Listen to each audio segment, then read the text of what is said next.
O que está acontecendo na realidade é que lá na China já foram registrados 440 casos. Eu queria até colocar as imagens para ilustrar, tá? Porque é muito importante que as pessoas entendam o que está havendo nesse caso aí da gripe, que é uma gripe na realidade. Eu quero tirar inclusive todas essas dúvidas com o Dr. Marcelo, que já está pronto lá e daqui a pouco ele vai entrar no ar aqui com a gente. Essa história, inclusive, é muito séria. O Dr. Marcelo, ele é diretor da Inova Life, que é uma organização voltada para consultoria e treinamento sobre inteligência artificial em saúde. Ele é médico formado pela UFSC, lá de Santa Catarina, né? E o que acontece é o seguinte, essa situação toda desse vírus, que é um vírus que eu tenho que dizer para vocês, é um vírus maléfico, né? Tem causado muitos problemas, né? Que é o seguinte, muitos problemas mesmo. As pessoas não sabem exatamente como que isso tem sido transmitido, como que esse caso chegou até aqui nos Estados Unidos, né? É o primeiro caso de infecção desse vírus misterioso.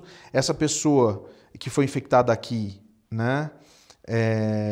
Com esse novo coronavírus, ela retornou de uma viagem há poucos dias a Wuhan, é uma cidade da China, onde acabou surgindo esse primeiro caso.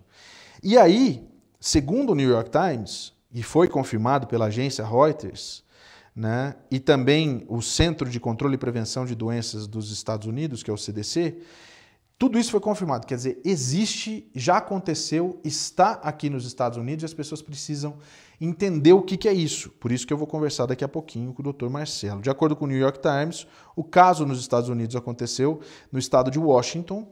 As circunstâncias da infecção ainda não foram detalhadas, mas a pessoa retornou há pouco dessa viagem a essa cidade na China, que registrou o primeiro caso da doença e que já tem, na realidade, mais de 440 casos já registrados até agora, tá? E esses casos de infecção desse novo vírus foram registrados na China e em outros países da Ásia, como o Japão e a Tailândia. E tem uma informação bem complicada aí. Doutor Marcelo, desculpa, peço desculpas aí pelo nosso problema técnico, mas volta à pergunta, o que é esse coronavírus? Muito boa noite a todos. O coronavírus é uma variedade de vírus que foi descoberta há mais ou menos uns 60 anos. E uma das coisas que mais chama a atenção nesse tipo de vírus é que, por algum motivo pouco conhecido, algumas cepas, algumas variedades desse vírus têm transmissão de animais para seres humanos.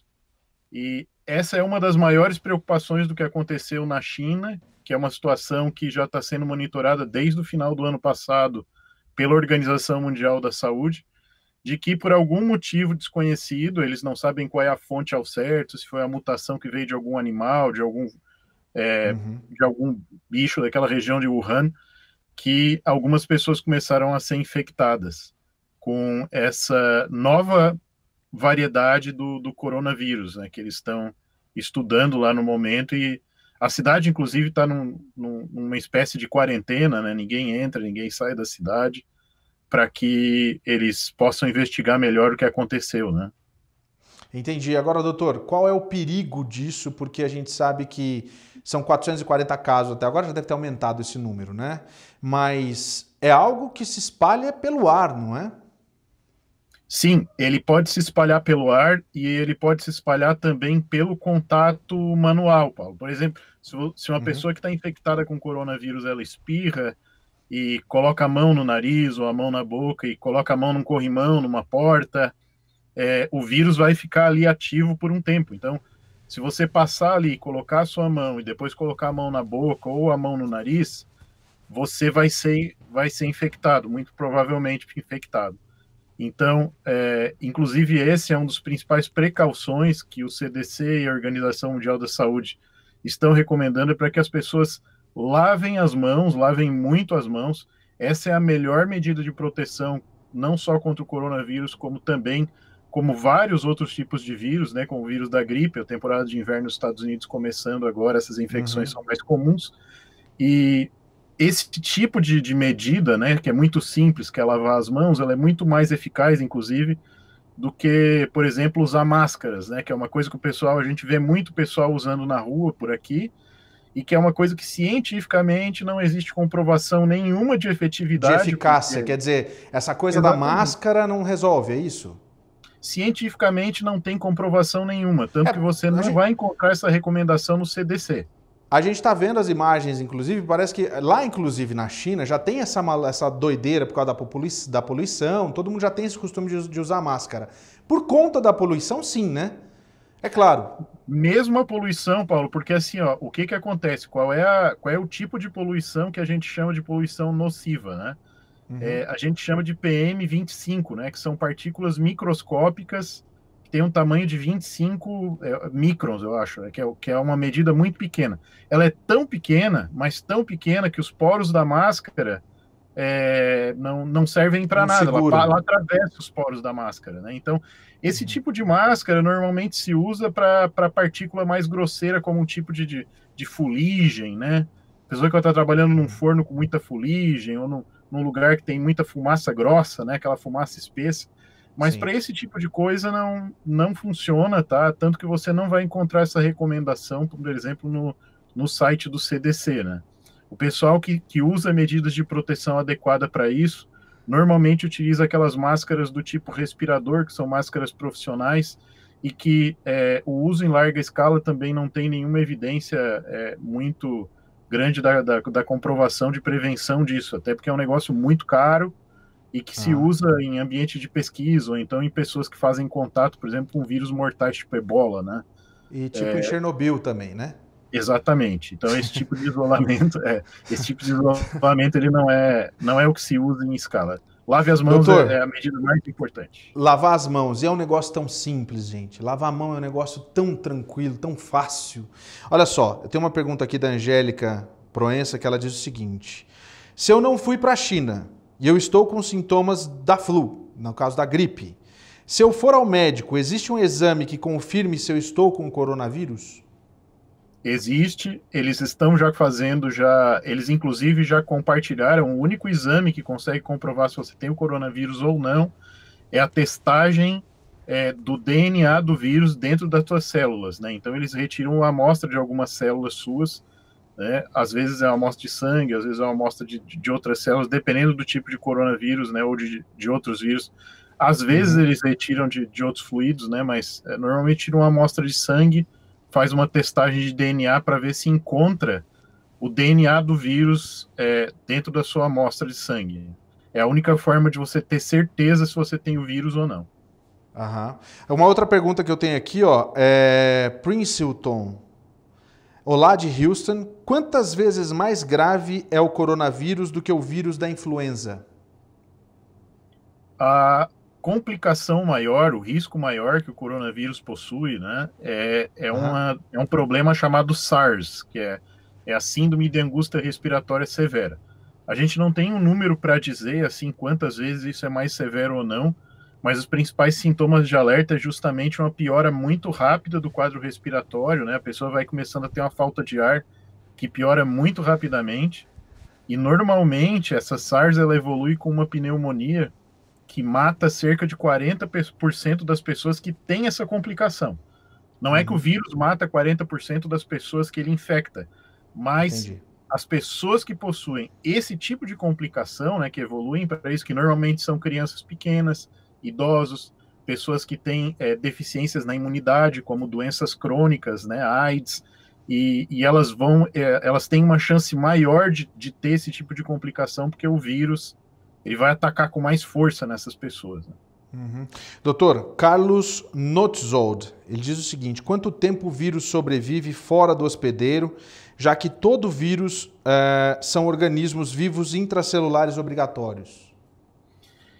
Normalmente a vida útil é muito curta, porém, como o fato desses vírus eles terem esse tipo de transmissão manual, por contato, é importante que a gente mantenha essas precauções de higiene justamente para que se evite isso.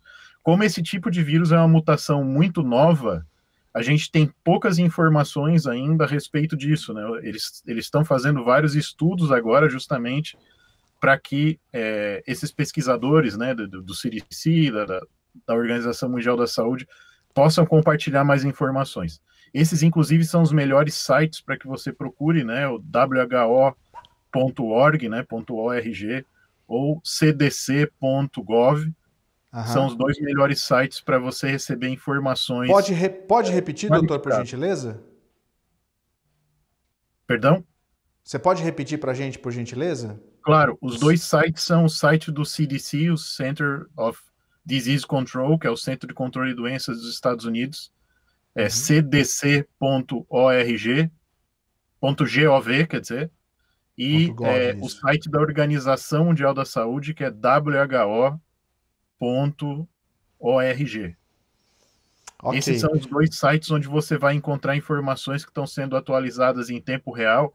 Essas duas organizações, elas, apesar de elas saberem que esse surto, né, ele foi muito restrito na China, eles sabem que essas pessoas, que são duas coisas que estão acontecendo agora que eles estão de alerta, né? Que a primeira Uhum. são pessoas que saíram da província de Wuhan, como essa pessoa que chegou em Washington State, aqui nos Estados Unidos, né, que chegou infectada.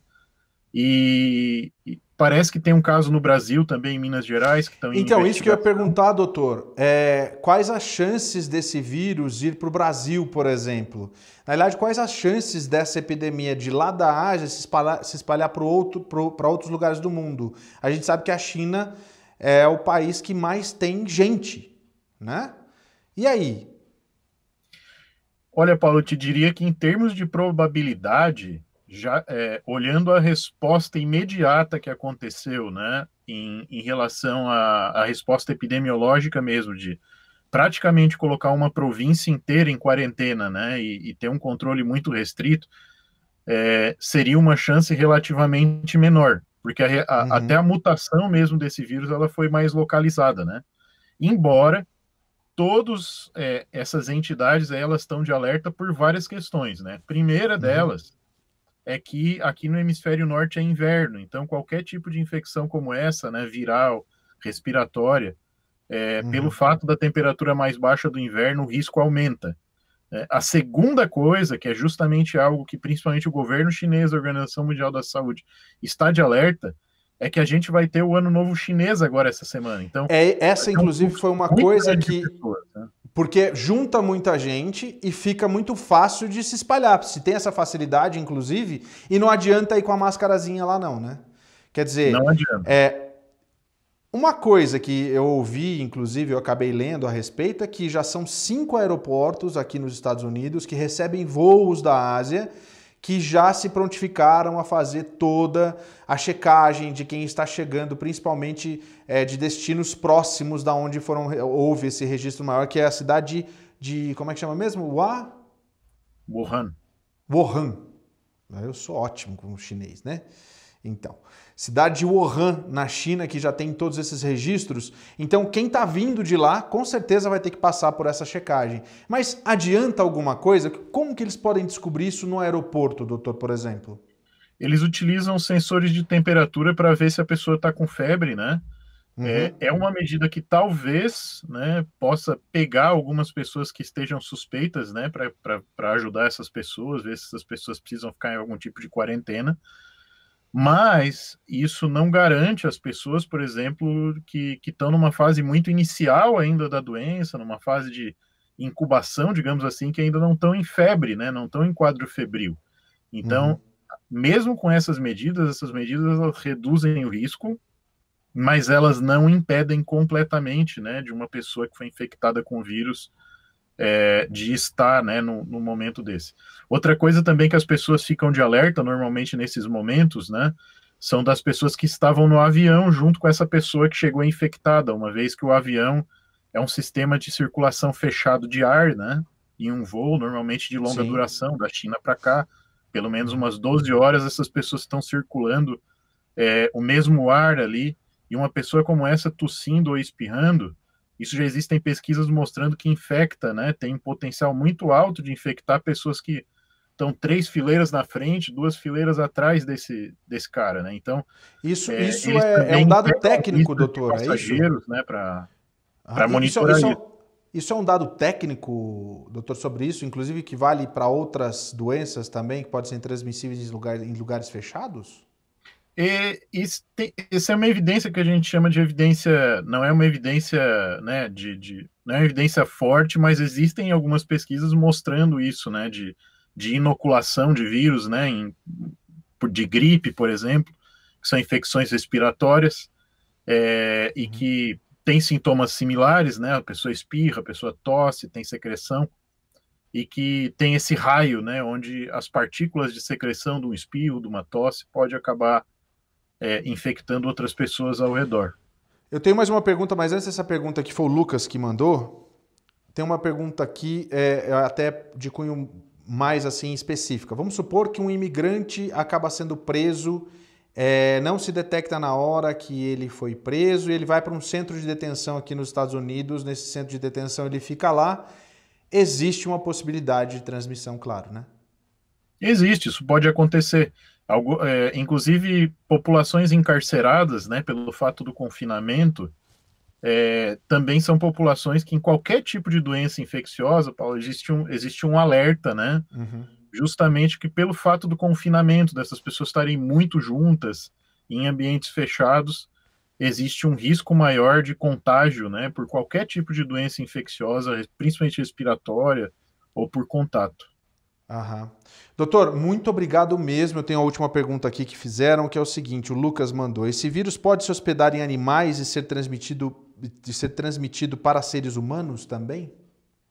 Essa é uma boa pergunta. A gente não sabe sobre esse novo vírus que tipo de contaminação pode acontecer. Se pode acontecer esse tipo de contaminação que eles chamam de cruzada, né, ou de outro vetor, né, que é um animal. Eles ainda estão estudando isso, eles não sabem qual é a fonte exata desse novo vírus, dessa nova mutação, dessa nova variedade. Eles não sabem se essa mutação ela surgiu de algum ser humano que já tinha isso e o vírus sofreu essa mutação nessa pessoa, ou se foi de um animal que sofreu esse tipo de mutação e o ser humano acabou pegando a doença do animal nesse caso. Quer dizer, tudo isso vai ser avaliado, a gente só vai saber nos próximos dias. Para a gente finalizar, doutor, qual é a dica principal que os brasileiros das comunidades brasileiras aqui, que as pessoas que estão assistindo também, a gente tem muito hispano que assiste a gente, por mais que a gente fale em português aqui, eles aprendem muito com a gente.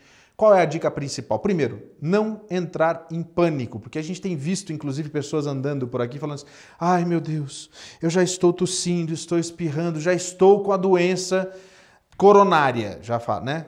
E é coronavírus, não tem nada a ver uma coisa com a outra, pelo amor de Deus, né?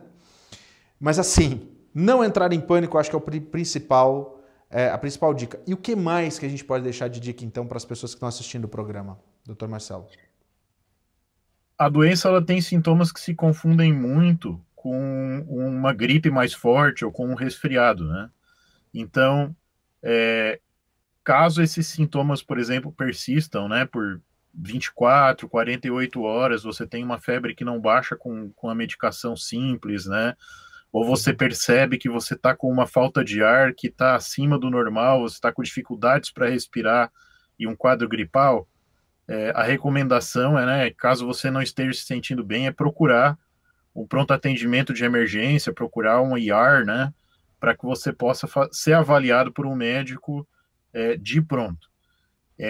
Isso é muito importante, né, caso você esteja sentindo alguns desses sintomas e esteja com uma falta de ar mais pronunciada, principalmente porque é um dos principais sintomas iniciais da SARS, né, que é a complicação do coronavírus. E, além disso, os cuidados com prevenção, como a gente havia mencionado, que é principalmente lavar as mãos e evitar, claro, né, evitar contatos mais próximos, né, ou ficar muito próximo de pessoas que estão tossindo muito, estão muito resfriadas, estão muito gripadas, né? Uhum. Então tá. Doutor Marcelo, como é que faz para as pessoas poderem entrar em contato com o senhor? Qual o contato que a gente pode colocar aqui no ar? Eu sei que o que a gente mais tem são excelentes referências a respeito do seu trabalho. Inclusive, até queria falar mais a respeito disso um dia, sobre essa questão da inteligência artificial na saúde. Isso me chamou bastante atenção. Até dei uma olhada antes de entrar no ar. Eu falei, olha, tem muito assunto aí, né? E como é que as pessoas podem falar com o senhor, doutor? As pessoas podem acessar o meu website, chama inova.life. Inova.life.com, é isso? É ponto .life. É sem Ah, ponto. inova.life. Ah, entendi. Isso mesmo. Ok. Inova.life, tá aí a dica. Depois a gente vai deixar, quando você for acessar os vídeos, que a gente depois separa os vídeos nas redes sociais e separa para os sites, para os aplicativos, para as plataformas, a gente já vai deixar esse endereço. Inova.life é o endereço do Dr. Marcelo Tournier, que, aliás, muito obrigado, Dr. Marcelo, de ter atendido a gente. Eu espero que a gente possa voltar a conversar mais vezes para tirar a dúvida das pessoas. Obrigado por quem participou agora também. E quem mandou mais perguntas, a gente promete que vai repassar para o Dr. Marcelo para ele responder. Obrigado mesmo, doutor. Muito obrigado. Boa noite.